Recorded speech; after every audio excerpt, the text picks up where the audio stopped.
talk about what is your book about? My book takes place in the early part of the 20th century.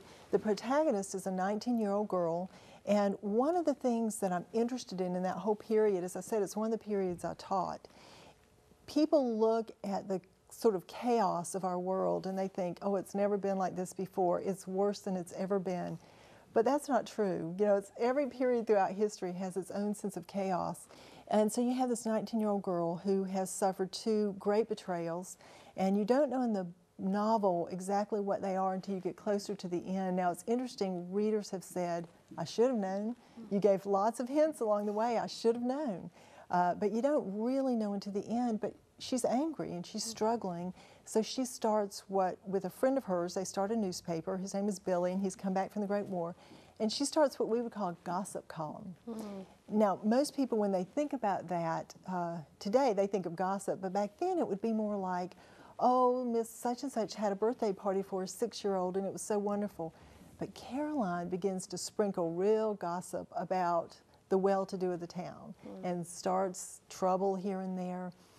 And then finally she uncovers something that they reveal that they should reveal, but it brings about a lot of hurt, and she has to deal with that. So she's going through all of this. Meanwhile, her father, who's a very devout Christian man, is there, and he is the one who provides the example for her. You know, how do you make decisions in a changing world? How do you know right from wrong? How do you act when you have been deeply hurt?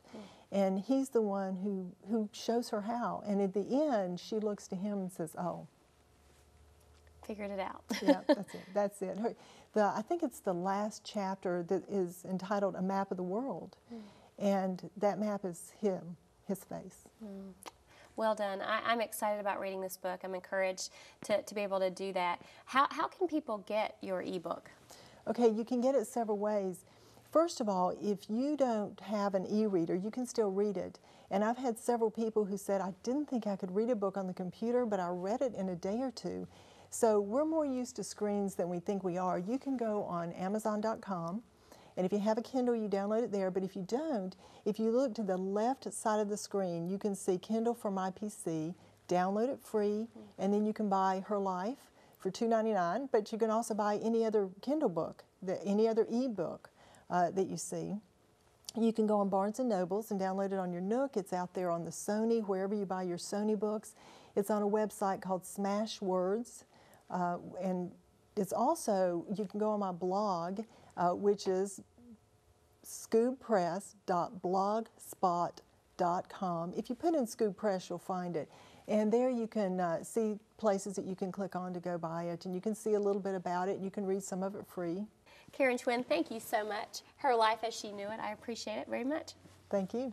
And thank you for watching. If you have any questions, comments, or maybe even a show idea, you can log on to our website at windertv.org. And remember, every time that you invest in or serve our community, you just might become the talk of the town. We'll see you next time.